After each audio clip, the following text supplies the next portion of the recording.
بسم اللہ الرحمن الرحیم حامد و مسلم و مسلم اما بعد فاعوذ باللہ من الشیطان الرجیم بسم اللہ الرحمن الرحیم ان الذین کفروا سواء علیہم اانذرتهم ام لم تنذرهم لا یؤمنون ختم اللہ علی قلوبہم وعلی سمعہم وعلی ابصارہم غشاوۃ ولہم عذاب عظیم۔ ناظرین گرامی قدر، آج انشاءاللہ عز و جل سورہ بقرہ کی ان دو آیتوں کی تفسیر اور تشریح توضیح بیان کی جائے گی، جس کے اندر اللہ رب العزت نے ارشاد فرمایا کہ جو لوگ کافر ہوئے ان پر آپ کا ڈرانا اور نہ ڈرانا برابر ہے، وہ ایمان لانے والے نہیں ہیں۔ اللہ نے ان کے دلوں پر اور ان کے کانوں پر مہر لگا دیے اور ان کے آنکھوں پر پردہ ہے اور ان کے لیے دردناک عذاب مقدر کیا گیا ہے۔ سامعین، پہلے ان آیتوں کا ماقبل کے ساتھ ربط اور تعلق کیا ہے؟ تو اس کے اندر مفسرین کرام ارشاد فرماتے ہیں کہ اس کا ماقبل کے ساتھ ربط اور تعلق ایک قاعدے کی بنا پر۔ قاعدہ یہ ہے کہ الاشیاء تعرف بازدادها، الاشیاء تتبین بازدادها، چیزیں اپنی ضدوں کی وجہ سے، اپنے عکس کی وجہ سے پہچانی جاتی ہیں۔ پیچھے مومنین کا ذکر ہوا، اب مومنین ایمان سے ہے، ایمان کا جو عکس اور ایمان کی جو ضد ہے وہ ہے کفر۔ اب اللہ رب العزت نے مومنین کا ذکر فرمانے کے بعد کافروں کا ذکر کیا تاکہ مومنین ان کی جو ضد ہے وہ کافر مومنین ان سے کیا ہو جائے، جدا ہو جائیں، ان کی صحیح کامل طریقے سے معرفت اور ان کی پہچان اور شناخت ہو جائے۔ پھر یہ یاد رکھیے کہ مفسرین کرام یہاں پر ارشاد فرماتے ہیں کفروا، انہوں نے کیا کیا؟ کفر کیا۔ کفر کا ویسے لغوی معنی تو کیا ہے؟ چھپا دینا، اس کے اوپر کسی چیز کے اندر پردہ ڈال دینا، اور دوسرے معنی یہ بیان کیا گیا ہے کہ کسی چیز کا انکار کرنا۔ انکار کرنے کو بھی کفر کہتے ہیں، لیکن شریعت مصطفیٰ کے اندر کفر سے مراد یہ ہے کہ ضروریات دین محمدی، نبی کریم علیہ الصلوۃ والسلام جس چیز کو لے کر آئے اس میں سے جو بھی جس چیز کا انکار کرے گا وہ کافر ہو جائے گا۔ اسی وجہ سے ہم جو ایمان مفصل اور ایمان مجمل کہتے ہیں، ان چیزوں کے اوپر ایمان لانا ضروری ہوتا ہے۔ اب ان میں سے کسی ایک کا بھی انکار کر دیا جائے تو بندہ کیا ہو جاتا ہے؟ کافر ہو جاتا ہے۔ پھر کفر کی علماء کرام نے 4 قسمیں بیان فرمائی ہیں: کفر انکار، کفر جحود، کفر عناد، کفر نفاق۔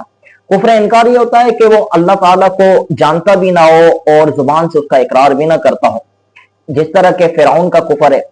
اور کفر جحود یہ ہوتا ہے کہ اللہ کو دل سے تو اس کی کیا معرفت ہے لیکن زبانی طور پر اس کا کیا کرے، وہ اقرار نہ کر رہا ہو، جس طرح کہ ابلیس کا کفر ہو گیا۔ کفر عناد یہ ہوتا ہے کہ دلی طور پر بھی وہ جانتا ہے اور زبانی طور پر بھی وہ جانتا ہے، لیکن عناد اور بغض کی وجہ سے وہ کیا کرتا ہے؟ کفر کرتا ہے، جس طرح کہ ابو طالب کا کفر واضح اور عیاں ہے۔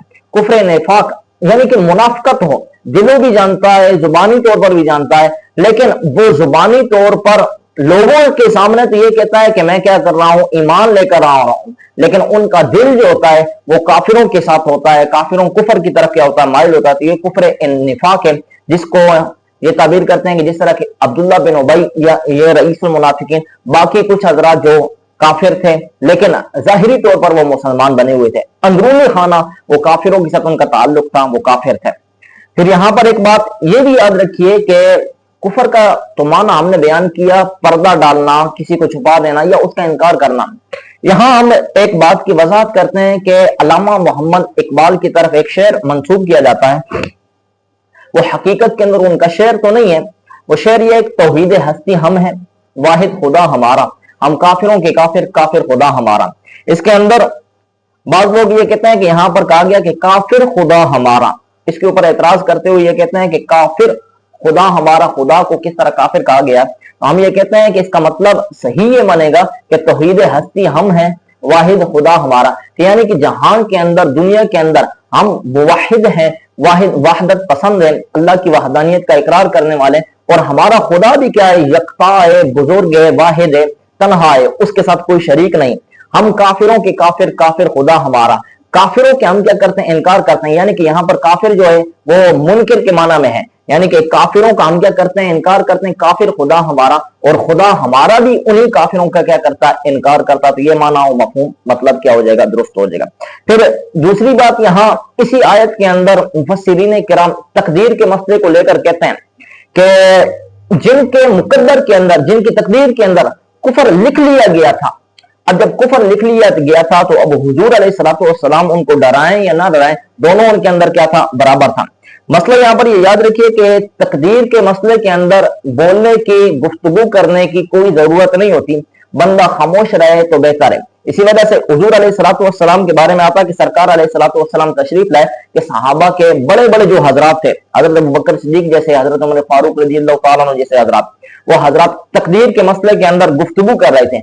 अब हुजूर अलैहिस्सलातु वस्सलाम ने जब उनको देखा तो सरकार अलैहिस्सलातु वस्सलाम का चेहरा अनवर लाल हो गया, सुर्ख हो गया। आप गजबनाक लहजे के अंदर इरशाद फरमाने लगे, अम बिहाज़ा उरसिलतु इलैकुम इन्नमा हालक मन कान क़ब्लकुम हिन तनाज़उ फी हाज़ल अम्र।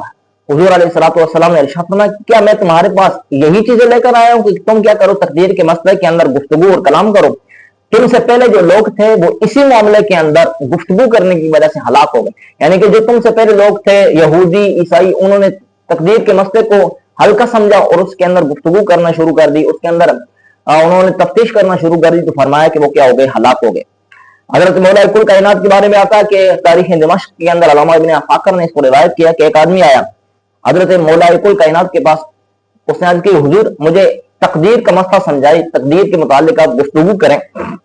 आपने फरमाया तरीक मुस्लिम ला तस्लुक, फरमाया कि ये अंधेरा रास्ता है, इसके अंदर चलने की कोशिश न कर। उसने फिर तवज्जो चाहिए कि हुजूर दोबारा तकदीर के मसले के अंदर क्या करें, आप बात करें। तो आपने फरमाया बहरुन अमीकुन ला तलिजहु, फरमाया कि ऐसा जो दरिया है, ऐसा नहर है जिसका कोई किनारा कोई नहीं, इसके अंदर चलने की, इसके अंदर दाखिल होने की कोशिश न कर।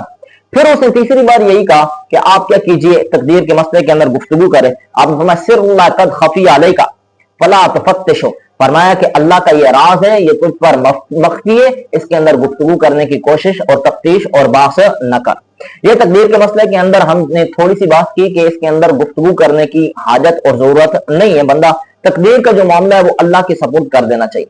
फिर दूसरी बात यहाँ पर मुल्हिदीन हजरात की ये जो है ना सवाल और एतराज करते हैं कि अगर उनकी तकदीर के अंदर ये लिख दिया गया था कि उन्होंने ईमान नहीं लाना, जब अल्लाह रब्बुल इज्जत ने खुद इरशाद फरमाया इन्नल लज़ीना कफरू, वो क्या है, काफिर हैं, जब उन्होंने ईमान नहीं लाना, जब रब तआला ने लिख दिया तो ये तो गोया के पक्के ठक्के काफिर, ये तो फिर मजबूर महज हो जाएंगे। तो इनके ऊपर फिर ईमान लाने वाला जो हुक्म होगा ये तो मुकल्लफ होंगे ही नहीं। फिर इनका मामला तो जो है ना वो ईमान ना लाने की वजह से इनको क्या दर्दनाक अजाब देने वाला मामला जो है ये दुरुस्त नहीं। तो इसका जवाब हम ये देते हैं कि अल्लाह रब्बुल इज्जत ने अपनी तरफ से ये नहीं लिखा था कि ये क्या होंगे, काफिर ही होंगे, ये ईमान नहीं लाएंगे, बल्कि रब तआला ने अपने इल्म अज़ली की वजह से ये देख लिया था कि इन्होंने पैदा होने के बाद ईमान को कबूल नहीं करना। अब जब ईमान को कबूल नहीं करना था तो तब रब तआला ने क्या कर दिया, इनकी तकदीर के अंदर ये लिख दिया कि ये क्या है, ईमान नहीं लाएंगे, काफिर ही रहेंगे। दूसरी बात यहाँ पर ये भी बात याद रखिए कि हुजूर अलैहिस्सलातु वस्सलाम को हुक्म दिया गया है कि आप क्या कीजिए, ईमान के लोगों को दावत दीजिए, आप तबलीग कीजिए। मसला यहाँ पर यह है कि इनका जो है ना ईमान लाना या ना लाना ये तो तकदीर के अंदर मुकद्दर है, लेकिन रसूलुल्लाह सल्लल्लाहु अलैहि वसल्लम की तबलीग करने का हुजूर को जरूर बेजरूर क्या होता है, फायदा होता है। तो इसलिए हुजूर को हुक्म दिया गया कि आप काफिरों को भी क्या है, दावत इस्लाम दीजिए कि वो भी ईमान की तरफ क्या है, रग़बत करें, ईमान की तरफ आ जाए। फिर अल्लाह ताला ने इरशाद फरमाया खतमल्लाहु अला कुलूबिहिम व अला समइहिम व अला अबसारिहिम गिशावा, कि अल्लाह ने उनके दिलों के ऊपर, उनके कानों के ऊपर मोहर लगा दी है और उनकी आंखों पर क्या है, पर्दा है और उनके लिए दर्दनाक अजाब है। यहाँ पर खत्म का माना जो लोगों ने, मुफस्सिरीन किराम ने किया वो ये है कि अल्लाह ने उनके दिलों के ऊपर क्या लगाई हुई है, मोहर लगाई हुई है।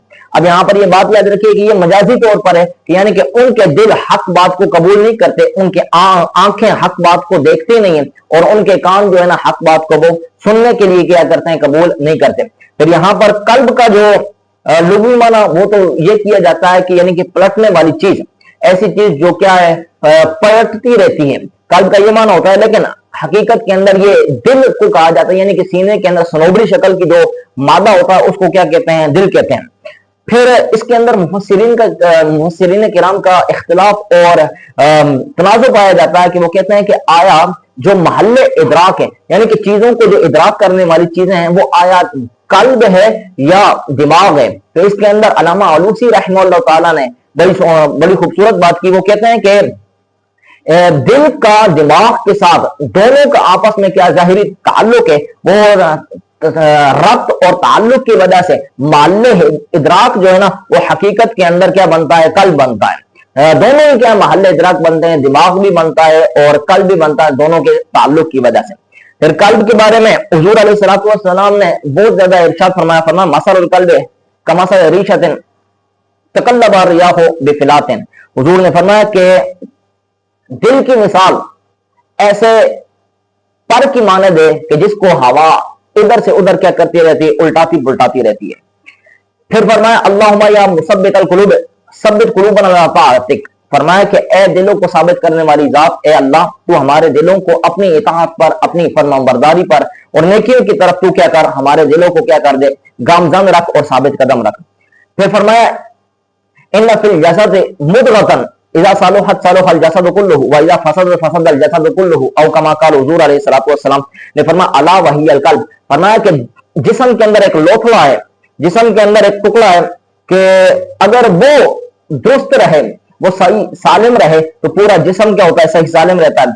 और अगर वो फासिद हो जाए तो इस सूरत के अंदर पूरे का पूरा जिस्म क्या हो जाता है, फसाद का शिकार हो जाता है, फासिद हो जाता है, फिर वो दुरुस्त नहीं रहता। फरमाया कि वो दिल है।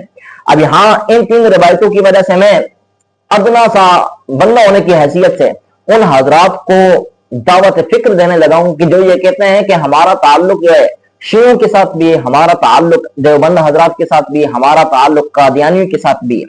ये याद रखिए कि ये ताल्लुकात ऐसे होते हैं कि जो ताल्लुकात अपना असर छोड़ जाते हैं और सोहबत की वजह से बंदा जो है ना वो ईमान से निकल जाता है, क्योंकि दिल की वजह से बंदा क्या होता है, माइल हो जाता है। कभी कभार दिल जो है ना उसको ये कबूल करता है कि मेरे दोस्तों की वजह से मेरी क्या हो इज्जत हो, तो फिर इज्जत की वजह से वो अपने ईमान को और अपने इस्लाम को क्या करने पे राजी हो जाता है, तर्क करने के लिए वो क्या हो जाता है, आमादा और राजी हो जाता है। इसलिए हक ताला से दुआ है कि हक ताला हमें सही मानों के अंदर कामिल ईमान पर रखे और ईमान वालों की मोहब्बत अता फरमाए और उनकी दोस्ती और संगत अता फरमाए।